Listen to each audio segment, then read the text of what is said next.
أم حسبتم أن تتركوا ولما يعلم الله الذين جاهدوا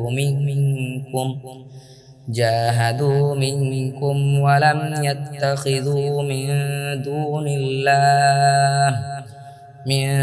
دون الله ولا رسوله ولا المؤمنين وليجة والله خبير بما تعملون শোনো, তোমরা কি মনে করেছ যে তোমাদেরকে ছেড়ে দেয়া হবে, অথচ এখনো আল্লাহ যাচাই করেননি যে তোমাদের মধ্যে কারা জিহাদ করেছে এবং কারা আল্লাহ, তার রাসূল ও মুমিনগণ ছাড়া কাউকে বন্ধুরূপে গ্রহণ করেনি।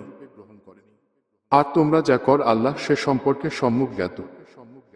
ما كان للمشركين أن يعمروا مساجد الله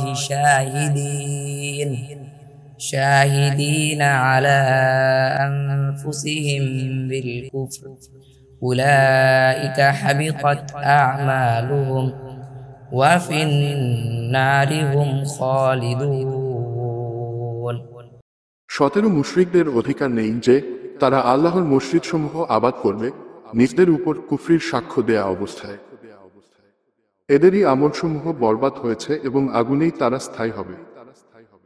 إنما يعمر مساجد الله من آمن بالله واليوم الآخر وأقام الصلاة وآتى الزكاة ولم يخش إلا الله فعسى أولئك أن يكونوا من المهتدين 18 একমাত্র তারাই আল্লাহর মসজিদসমূহ আবাদ করবে যারা আল্লাহ ও শেষ দিনের প্রতি ঈমান রাখে, সালাত কায়েম করে, যাকাত প্রদান করে এবং আল্লাহ ছাড়া কাউকে ভয় করে না। আশা করা যায় ওরা হিদায়াতপ্রাপ্তদের অন্তর্ভুক্ত হবে।